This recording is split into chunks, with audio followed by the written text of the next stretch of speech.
Assalamu alaikum dear students. I am Dr. Shahjabeen. As we have done neuromuscular junction in detail, today's lecture topic is concerned with the disorders of neuromuscular junction. These are learning objectives. At the end of the lecture, you would be able to discuss the agents or the drugs that block transmission at neuromuscular junction, discuss the drugs or the agents that stimulate transmission at the neuromuscular junction either by acting like acetylcholine or by inactivating the enzyme cholinesterase. You would also be able to explain myasthenia gravis and Lambert-Eaton syndrome. Neuromuscular blockers are the agents that block transmission at the neuromuscular junction. That is, the action potential or nerve impulse from the nerve to the muscle is blocked. Some of the common neuromuscular blockers are curare, bungarotoxin, and botulinum toxin. Curare, an active principle of D-tubocurarine, is a plant extract. It blocks the neuromuscular transmission by combining competitively with acetylcholine receptors on motor end plate. Here you can see at motor end plate, receptors are blocked by curare injection. So acetylcholine released by the nerve terminal into the synaptic cleft cannot combine with these receptors, and you know these receptors are acetylcholine gated channels. So the nerve impulse is not transmitted from nerve to the muscle due to this blockage, and there would be failure of muscle contraction. In severe poisoning, person dies of respiratory muscle paralysis or respiratory failure. In past, it was also used as an arrowhead poison by some South American tribes for hunting. Bungarotoxin found in the venom of deadly snakes, krait snakes. It has the same mechanism of action like curare. It also blocks the neuromuscular transmission by binding with the acetylcholine receptors at motor end plate. Here you can see, leading to the muscular paralysis. Botulinum toxin is produced by the bacteria Clostridium botulinum, and the poisoning is mostly result from improperly canned food contaminated with the spores of this bacteria. This bacterium can also enter the body through the infected wounds or the IV drug abuse.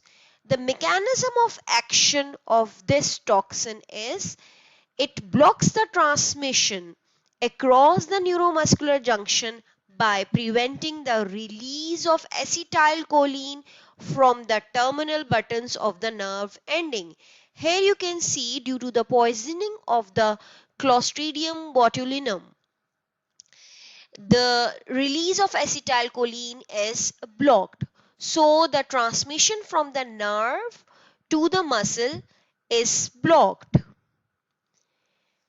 and that causes the weakness of the muscles that control eyes, face, spreading to the neck and to the torso and legs. Even to the, it can lead to the death, mainly due to the respiratory failure. The diagnosis is done by the bacterial culture of the patient's blood and stool, and for the treatment, antitoxin is given. If the patient's respiratory system is affected, the mechanical ventilation may be given along with the antibiotics like penicillin G or the metronidazole in some of the cases.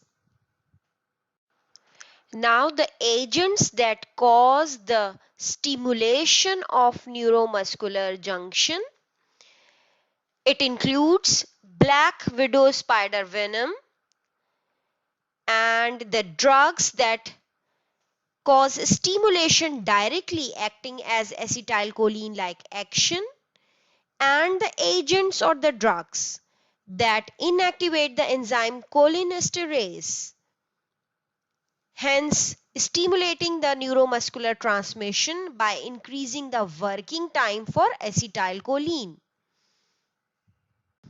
A neurotoxin alpha-latrotoxin released by black widow spider venom.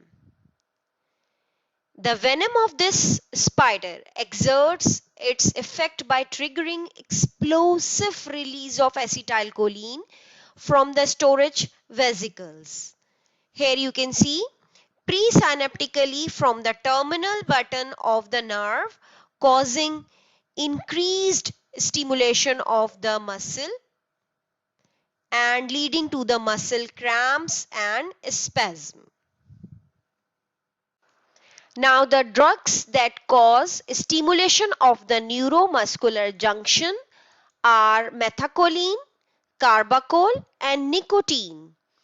These act just like acetylcholine and produce end plate potential, exciting the muscle fiber and the muscle contraction.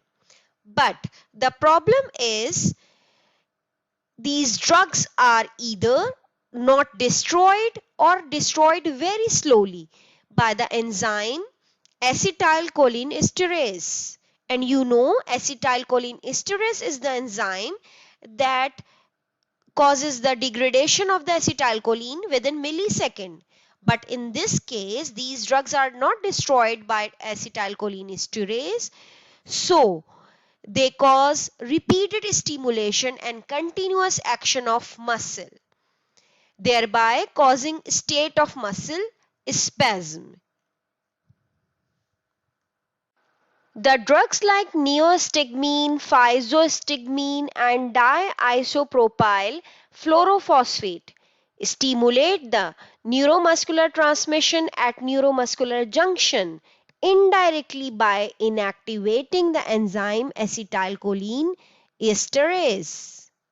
And you know it is the enzyme that ends the neuromuscular transmission stimulation by degrading acetylcholine.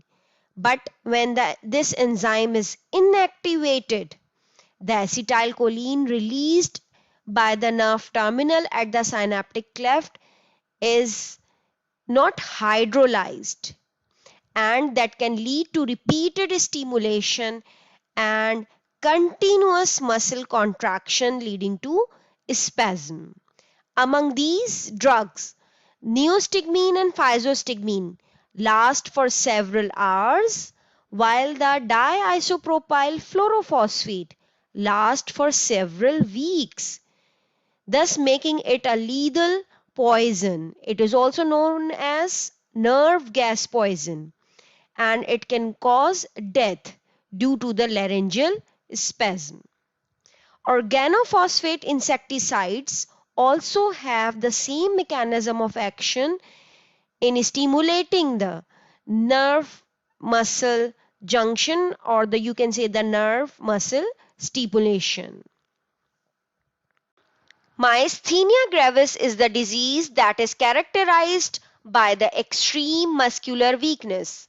Myas meaning muscle, thenia weakness, and gravis meaning severe. So there is severe muscular weakness in this disorder. It is an autoimmune condition in which the body erroneously produces antibodies against its own motor end plate acetylcholine receptors. These antibodies prevent binding of acetylcholine with the receptors or destroy the receptors. So, though the acetylcholine release is normal, but it cannot execute its normal function, that is the contraction of the muscle. If you see here in this picture that antibodies combine with the acetylcholine receptor at the motor end plate. Now the acetylcholine released from the nerve terminal into the synaptic cleft cannot find functioning receptors site with which to bind. In the meanwhile, acetylcholine esterase destroys much of the acetylcholine before it ever has a chance to interact with the receptor site and contribute to the EPP, or you can say end plate potential, and leading to the muscular contraction. The main clinical feature of this disease is muscle fatigue with sustained or repeated activity. And this disease, myasthenia gravis, is usually presented in many forms. Like in one form, mainly extraocular muscles are involved, and in other form, there is generalized weakness of skeletal muscles. And the muscles which are more susceptible for myasthenia gravis are muscles of neck, limbs, eyeballs, and the muscles responsible for eyelid movement, chewing, swallowing, speech, and respiration. In severe condition, there is even paralysis of the muscles, and the patient dies mostly due to the paralysis of respiratory muscles. Here you can see the muscles of eyeballs, there is drooping of weakness and there is drooping of eyelid. Even the muscles of chewing and swallowing are also weak. This myasthenia gravis is treated with physostigmine and neostigmine, and you know these are acetylcholine esterase inhibitor, which maintains the acetylcholine levels at neuromuscular junction at high levels, thus prolonging the time available for acetylcholine to activate its acetylcholine receptors. Here you can see in the picture that the introduction of neostigmine, which blocks the acetylcholine esterase enzyme from breaking down acetylcholine at the synaptic cleft, hence allowing the effective and powerful muscular contraction. Lambert-Eaton syndrome is also an autoimmune disorder in which antibodies are produced against the calcium channels. And you know, calcium channels are present on the presynaptic membrane here. Consequently, calcium influx into the nerve terminal is markedly decreased. And you know, calcium is important in the exocytosis of the acetylcholine from vesicles into the synaptic cleft. So the release of acetylcholine is also reduced with the inadequate end plate potential to excite the muscle fibers, producing muscular weakness. A syndrome similar to Lambert-Eaton syndrome can occur after the use of aminoglycoside antibiotics, which also impair calcium channel function. Here you can see in the picture Lambert-Eaton syndrome causes the voltage-gated calcium channels in the presynaptic membrane cause their damage. In contrast, in myasthenia gravis, you can see here, postsynaptically present acetylcholine-gated channels are defected. due to the antibodies.